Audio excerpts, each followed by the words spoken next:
Rarely a day goes by when the American public is not assaulted by news or some heartbreaking events or newly revealed problem involving the nation's young. Because formal education is so much a part of their lives, many of the youth related issues and problems spill over affect our schools and classrooms. This chapter explores some of the most sensitive and controversial issues in American education. In such a small space, we can treat each topic only brief, but we urge you to pursue additional reading on each issue. The children who stream into the teacher's classroom each August on September bring their own personal histories,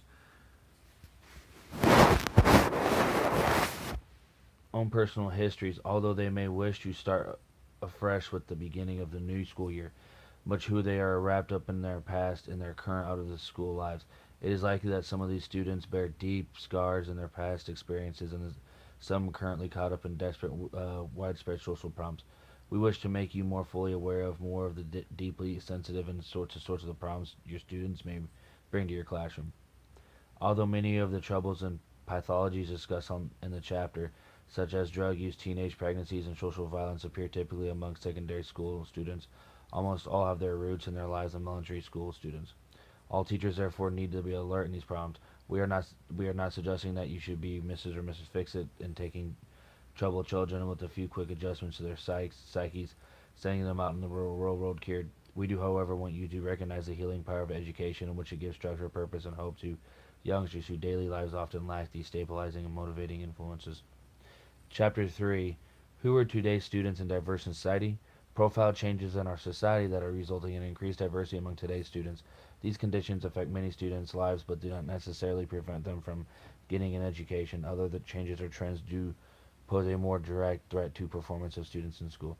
Many teachers may have difficulty recognizing and adjusting to differences that contribute to the problems some children bring to the classroom because unlike many of the other students, most teachers have come from relatively stable backgrounds. Although a teacher's stable background can be a source of strength, and it means that students often inhabit different worlds as their teachers. Often these are striking gaps between teachers and students' social class and their personal exposure, major social problems.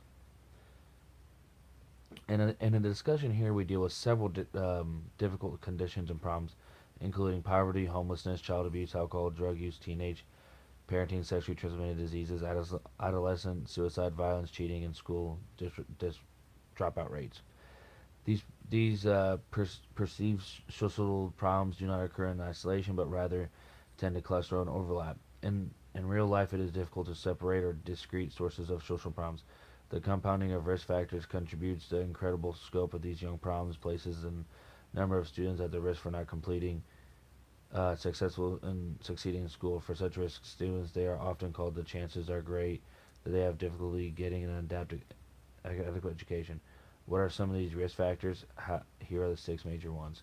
The child not living with two parents. The head of the household is a high school dropout. Family income is below the poverty line. The child is living with a parent or parents do not have steady full-time employment. The family is receiving welfare benefits. The child does not have health insurance. In recent decades, our society has experienced dramatic changes in how families are structured. The once common imagine the breadwinner, father and housewife, mother and two children in public school are aged now accurately, describes only a very small percentage of households in the United States. So, what is a typical family of our students like today? Actually, there is no longer one typical family pattern. Rather, a number of economic and social trends have resulted in families that come in many forms and in turn have preserved influence on children in school. Family compensation. An increasing number of children are being raised by single parents. Only 70% of all children younger than 18 in the United States live with two married parents. 23% live with only their mothers. 3.4% live with their fathers, and 4% live with neither parent. A breakdown of the figures by racial groups reveals that 24% white children, 61% of black children, and 31% of Hispanic children live with arrangements other than two parent families. The high rate of divorce in the United States has also influenced the composition of families, particularly among couples who have children. More than half today's new marriages will end in divorce. In addition to divorce, factors such as births to single parents, separation, and death of the parent contribute to a number of children living in a single parent households or possibly with grandparents or aunts and uncles. Being a child in a family in which parents' marriage and conflict ridden and happy may be less preferable in some other ways than living in a single parent family. Nevertheless, single-parent families have one major disadvantage relative to two-parent households. Lower incomes, over 4 times as many children who live with only their mothers live in poverty compared to children living in a married couple households. Single-mother families have been called the new poor. It is not just the absence of one parent, but the loss of two-parent income that puts a special burden on these families. More difficult to pin down is the effect of the only parent bearing the daily chores of monitoring, supporting, and guiding the school-age children. Another result of high divorce rates and the increasing number of children living in blended families with step parents, step siblings, and half siblings. In some cases, divorced parents share physical custody of the children, with the result that children must split with their time between parental households. As we discussed in Chapter 3, Who Are You? Today's Students in Diverse Society. You may also have students whose parents are the same gender. Changes in American family patterns will likely influence your interactions with students and their parents in a number of ways. For example, divorce situations may be difficult to keep their both parents informed of the child's progress, or a single parent may have very heavy workload and may be unable to attend parent-teacher conferences at the usual times. Varied family patterns will also require more sensitivity in the daily interactions, such as avoiding asking students to bring a note from your mother. It would perhaps be better to say your parent or the person who takes care of you. And the Voices in the Classroom feature, Krista Compton shares similarly she tries a supportive community within her classes. Family relationships. Family compositions affects the amount of time children and their parents have to spend with one another can also affect the quality of that together time. For a single parent, the combination of job demands and the necessities of maintaining a family, such as cooking, cleaning, grocery shopping, does not allow for a great deal of leisure time to spend supervising and enjoying the children. Many single parents do a fine job of raising their children, but the hardships are considerable.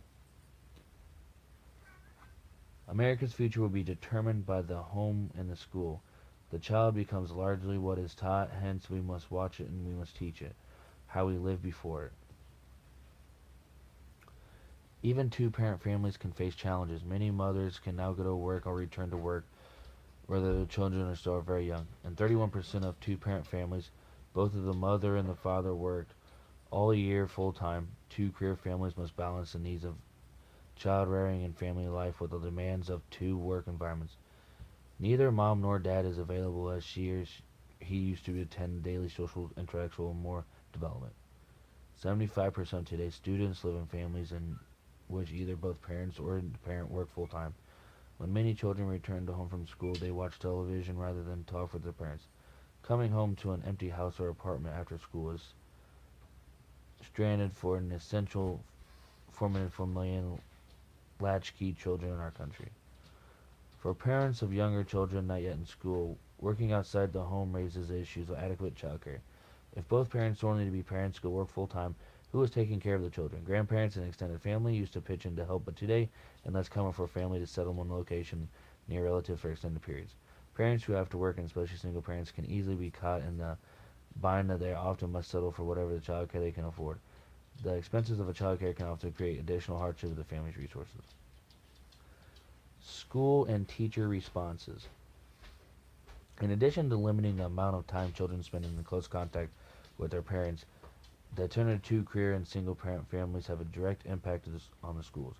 In the past, teachers could count on one support from families. Now, teachers often find it difficult to even get in contact with many parents. In the past, young people were actively involved outside of a school and a family community. Today, however, the school is being urged to play a larger role in expanding and guiding the limited experiences of children. In this situation, the more dramatic social problems such as poverty and homelessness take on an even greater urgency for the schools. Schools are being asked to deal with the new problems that reflect the facts of modern family life of our changed economy. Many schools have responded to child care needs by offering both before and after school programs. For example, schools may offer enrichment and recreational programs on-site daycare and after school to address student and parental needs. Some schools even stagger their bus schedules to accommodate students who have to stay after school programs. Many schools provide both breakfast and lunch programs. Some schools, such as those following the model developed by James Comer, a public health physician and psychiatrist who, through his work with the low-income schools in New Haven, Connecticut, has shown that it is possible for low-income African American children to achieve at high academic and social levels. Enter, Intergency Corporation. In addition to developing their own responses, many schools work with other agencies to meet the changing needs of students and their families. These schools offer non traditional programs that coordinate agencies dealing with health, social, and recreational services. This intricacy programs enable the schools to deliver needed and social health services to students and their families to promote successful in schools. For example, the Coordinated School Health Initiative responds to risk factors that threaten children and youth by providing students health services. It assesses health problems in a particular school, communicate builds, consensus on which serving services should be provided, and puts together a comprehensive approach to improving children's health using agencies that address health and mental health, dental health, social services, recreation, and youth development. The guiding principle for the Coordinated School Health Initiative is that schools and communities can do much more than their current resources if they work together in partnership rather than a separate, isolated agencies. At least 1,800 of these school-based health centers are now operating in the United States. The rich are getting richer and the poor are getting poorer. This aphorism describes the extremes of different socioeconomic levels in our society today. Socioeconomic status is a term used by the U.S. Bureau of Census to classify economic conditions of people using a family, occupational status, income, and educational attainment as measures of status. Individuals' high income, occupational prestige, and amount of education are considered to be high in socioeconomic status, and are in contrast, people low in socioeconomic status are seen as being lower class people who have little prestige or power. Who are the poor? The poorest 40% of the U.S. citizens receive 12% of their national income, whereas the relative 20% receive 50%. In 2009, the number of impoverished Americans were estimated to be 43.6 million, or 14.3% of the total U.S. population. In terms of the sheer numbers, the majority of poor Americans are white. However, the rate of poverty is higher among minorities. Over 9% of whites, 26% of blacks, 20% of Hispanic Americans, and 12.5% of Asian Americans live below the poverty line. Poverty rates have increased over the last few years as a result of the 2007-2009 recession. The problem of poverty is now perceived as the prospects for breaking its grip on children and particularly bleak. As Figure 4.2 shows, 20.7%, 15.5 million of U.S. children live in poverty, and the highest rate among age of all groups, and the highest in the industrial country. Children make up about one-fourth of the total U.S. population, but the consistent constitute 34% of the poor. More than 43.5% of the children and families headed to the females are poor, as compared to slightly less than 10% married couples families. In the past, poverty was assumed to be the result of unemployment. For the many, this remains true. 27% of Americans' children are growing up in households in which no parent has a full-time job year-round. Many other household regular jobs yet still find themselves in poverty. 31% of children living in poverty have the least parent working full-time all year. Homelessness. For families in and close to poverty, the threat of homelessness is very real. Poor families often pay more than one half of their annual income in rent. With such a large percent of income consumed by rent payments, a single incident or emergency in the family can disrupt this tenuous equilibrium and jeopardize the family's ability to maintain a home. Imagine, for example, the domino effect that could occur from mechanical difficulties with one family car. Even minor repairs costing 50 to 100 may be beyond the family's budget. Without a car, the family breadwinner may be unable to get to work and the children unable to get to the daycare. It does not take long in such situation to lose a job order, long awaited slot in a child care center. If the main earner cannot work, paying rent can soon become impossible. It is easy to see why housing, which consumes so much annual income, is a particular source of volunteering for families in poverty. Approximately 1.5 million children and youth in the United States are homeless at some point in each year. Imagine the obstacles for homeless children trying to get an education. Uprooted from their homes, many live in shelters at other locations, distant parts of town. Attending school may require extensive transportation, which parents are not likely to be able to afford.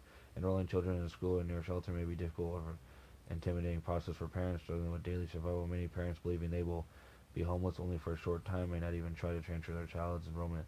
As day turns into weeks and months, the child has missed a great deal of school. If a child is fortunate enough to attend school, other difficulties may arise, such as stigma of wearing dirty and ragged clothes, being unwelcomed by other children, and school officials being stay awake in class. Some homeless children are on their own, having run away from home or been thrown out by their families. Many of these chronically homeless youth have been physically or sexually abused, and many suffer from drug or alcohol abuse, poor nutrition, inadequate sleep, exposure to the elements, and lack of health care. School can be stabilizing. You may have homeless children in your classroom if though they are likely to require support and understanding from you. Some may be malnourished or physically dirty because they lack access to shower or toilet facilities.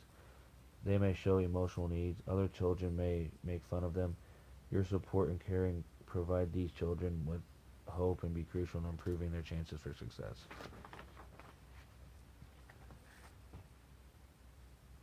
School and teacher responses. Although some of the critics see the system and a conscious plan for our society, we do not.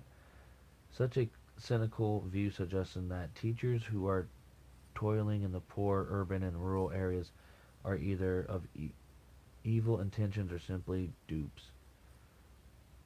In our view, many of the most historic teachers are those struggling to aid children trapped and oppressed by poverty. Our past and present inadequacies in education and educating the children of the poor have tempted some to turn away and devote their energies to more solvable problems. Our nation cannot follow this path. Ours is an evolving society as people. We are withering effects of the children should always be at the top of the agenda as citizens of this nation, as educators, although there are many important and solvable problems to work on, and we cannot afford injustice to ignore this one. One educator, Ruby Payne, has written extensively about issues of poverty and how schools can understand better the unique needs of children with poverty. Payne describes hidden rules and spoken clues that people in different economic groups using decision making among the middle class work and achievement are driving force in decision making. In contrast, in general poverty, being poverty for 2 generations longer, the driving forces are survival and entertainment and relationships. According to Payne, the hidden rules guiding people who live in poverty mean that the relationships and entertainment are more important than achievement. Payne's major point in the lesson educators understand these hidden rules for the governed behavior of those from generational poverty, they're unlikely to respond in appropriate ways. Schools tend to reflect middle class values, which is why children from poverty backgrounds why don't know the middle class hidden rules often feel out of place. Payne suggested that for the students from generational poverty to value academic learning and civic relationship must be present and academic tasks must be referred in terms of relationships. This sign, Payne cites an example of how a teacher, while working on a 17-year-old student, would not do his homework on positive negative numbers, just so that it would be acceptable for his friends to cheat on it cards. These students were furious at the idea the teacher insisted that the student wouldn't know why they were cheating because him didn't know positive and negative numbers. The students grabbed a deck of cards and showed the teacher how that he did not know how to keep score. After the display, the teacher said, "Then you do not know positive and negative numbers. I expect you to do your homework." From then on out, the student did his homework regularly. Payne's Payne's work have generated considerable criticism from one of the higher education from the lack of scientific evidence-based practice, even though teachers and administrators find their perspectives compelling and useful. Teenage parenting. The bad news each year, approximately 750,000 American teenagers get pregnant and give birth to become 435 children, by far the highest teenage birth rate among the world's developed countries. The good news between 1990 and 2006, the birth rate among girls 15 to 19 declined from 60 to 42 births per 1,000. Despite this trend, the public funds expended on teenagers pregnant in the United States are still to exceed 9 billion per year. The consequences of early parenthood for teen fathers are generally not as severe as those for teen mothers. Almost 80% of the teenage mothers who are not married for those teenage leaves are particularly vulnerable to poverty. When we combine the difficulties of single parenthood and the likelihood that teenage will have poor work skills and limited employment experience as they find work or receive low wages, we gain understanding by why more 43% of the children from house standing by female live in poverty. In fact, poverty rate for children born to a teenage mother who has never married and why did not graduate from high school is 70%. Also, many young fathers do not provide financial assistance and support for these children. Because about 4/5 of the teenage births occur out of the wedlock, male parents often feel their little responsibility for their children. Only 30% of mothers aged 15 to 17 receive child support payments, and most of them receive only a portion of the payments that are due to them. Sex education.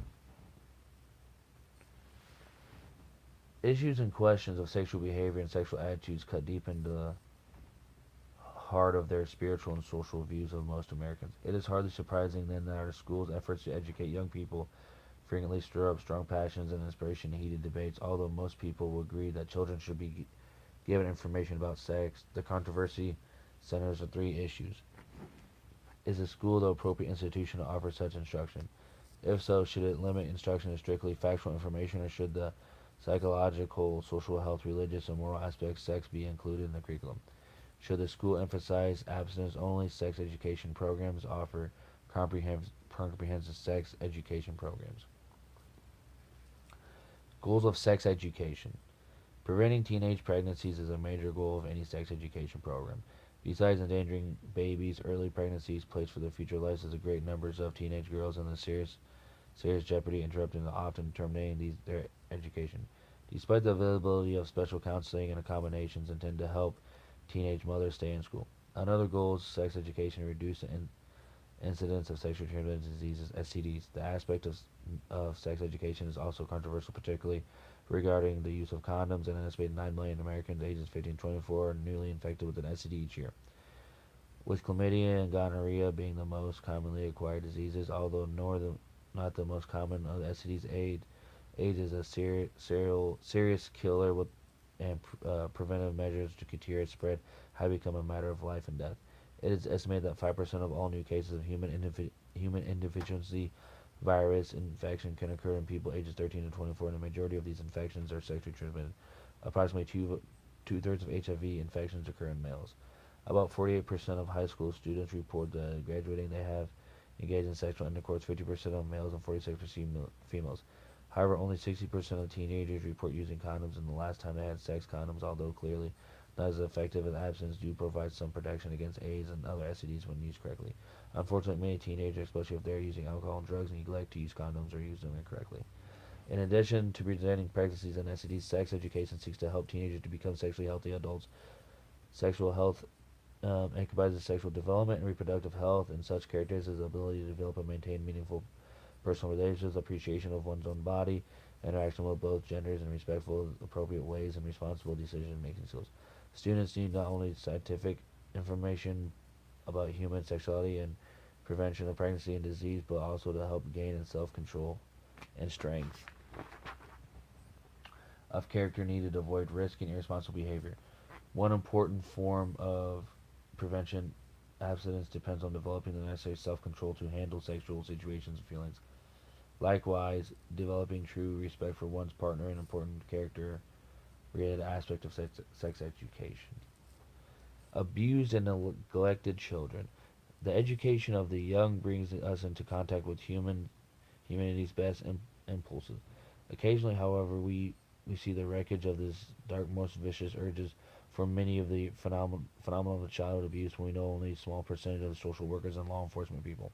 More recently, we have become aware of the magnitude of this problem and the variety of forms abuse can take, including physical or mental injury, sexual abuse, neglect, treatment, or maltreatment. The classroom teacher will not directly encounter the problems of abuse very often. However, in all 50 states, educators are legally responsible for reporting suspected child abuse.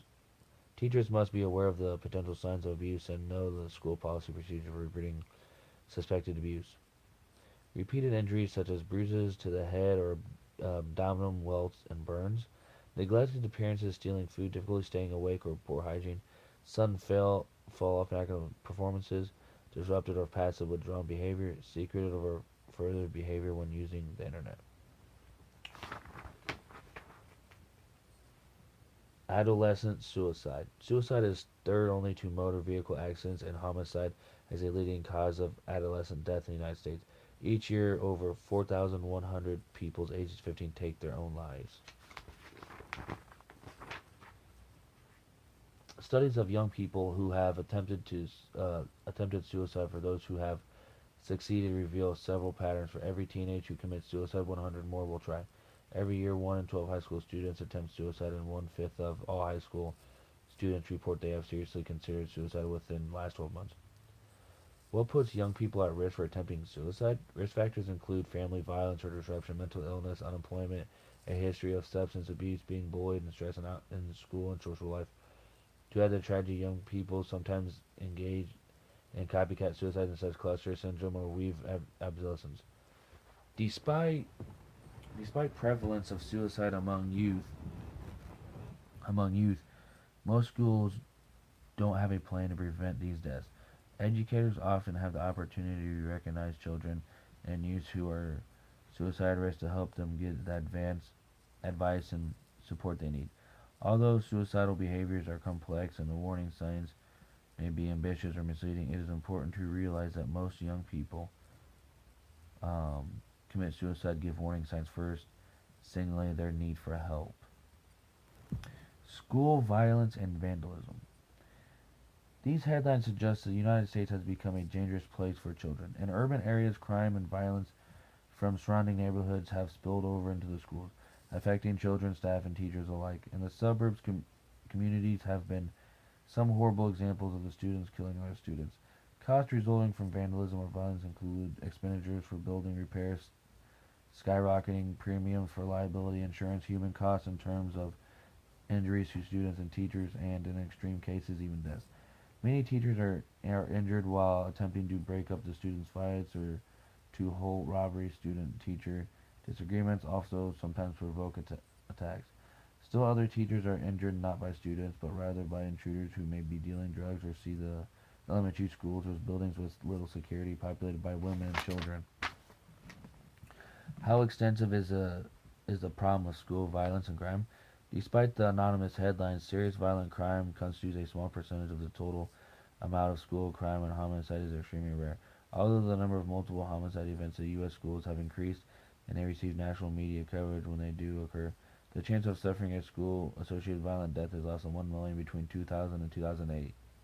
In 2007, 8% of all students in grades 9 through 12 reported being threatened or injured with a weapon such as a gun, knife, or club during the previous 12 months while on school property. For the same year, 7% of all teachers, elementary, middle, and high school reported being threatened with an injury by a student at their school, and 4% of teachers reported being physically attacked by a student at their school.